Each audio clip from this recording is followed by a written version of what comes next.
Good afternoon. Today's partner tutorial screencast is for Jillian Posiak.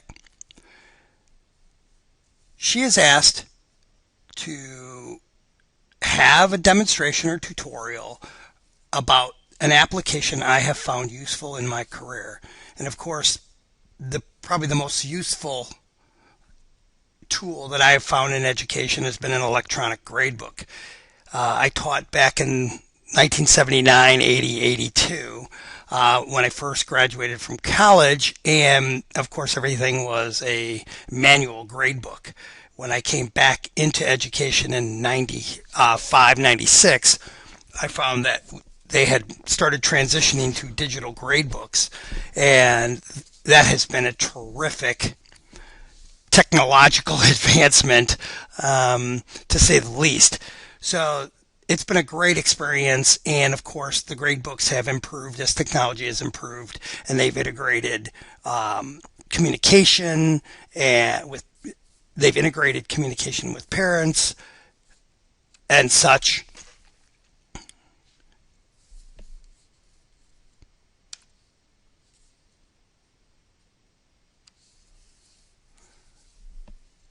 They've integrated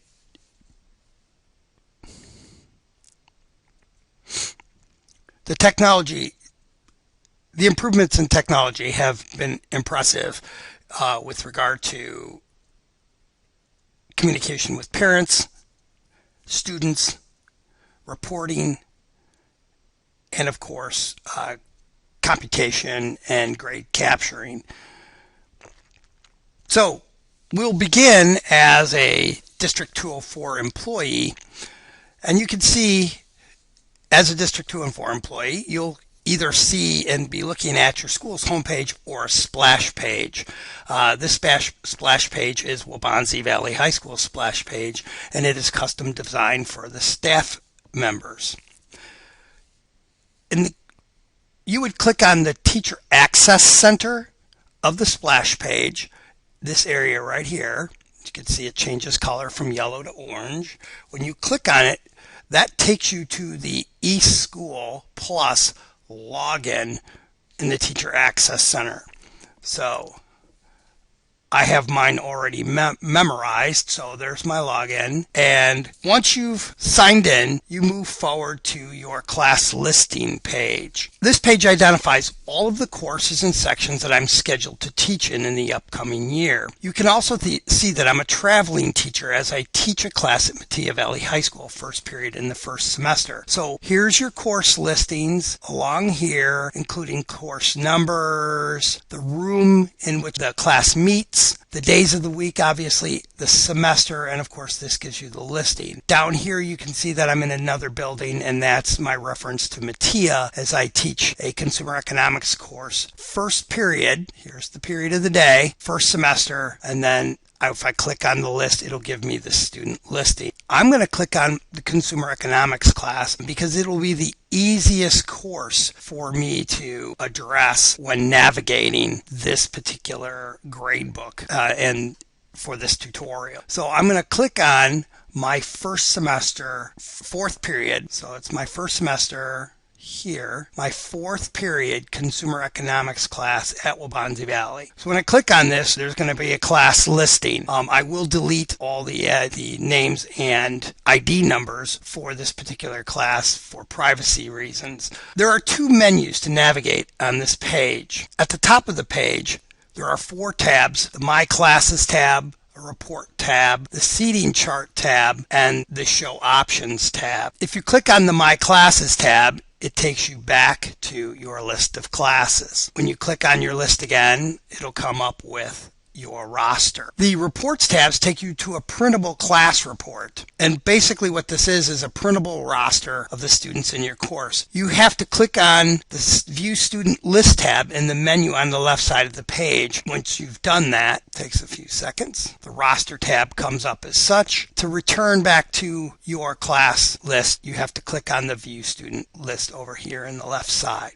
The seating chart, the report tab, the seating chart tab provides pictures of each student with their name and ID. You can slide the pictures around a grid. I can't show you this again for privacy reasons in the layout of your classroom seating arrangement. This is very handy for getting to know your students, face to name to face type situation, and of course printing that and having that available in your substitute binder is excellent because if you're out of school for any reason, substitute can not only take attendance but they can actually see the student's picture as well. The last tab is the Show Options tab. That's over here. This tab allows you to customize the information you want to see for each student when your class is open. There are close to a dozen options here, but the one I find most useful to add is the guidance counselor's name. The default includes the following: student name, ID, gender, grade, homeroom, and birthday. And you can see this is what this looks like. Once again, to get back to the site, you click on the View Student List. So we're at the course page, and we're going to be looking at the menu of options along this left side. The menu along the left side is what we'll talk about next. As you can see, it has a long list of options. The first 5 tabs are used the most, while the others have more specific functions.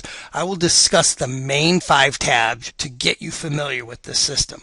The Take Attendance tab allows you to take attendance. You can click on the All Present button, which will save you a few keystrokes if all your students are in class on a particular day. Currently, this tab is not available for use as we are not in the current school year yet. The Morning Bulletin tab identifies your students who have already been marked absent in your class. As you can see, when I click on it, there is a message indicating that July 28th is not a valid attendance date, and that's right here. Once again, we'll click on a different tab, which is the next tab, Define Assignments. The Define Assignments tab is a key tab in developing your course assessment structure. Once you've accessed the Define Assignments page, you will see 5 tabs located beneath the course information area. Here's the course information area, which identifies the course number, the section, the name and description of the course, the staff member, the semester, which is the marking period, the class period, and then the days of the week. Below that, there are 5 tabs: categories, assignment, the interim progress report, averages, report card averages, and attachment. None of these are, the categories tab is the only one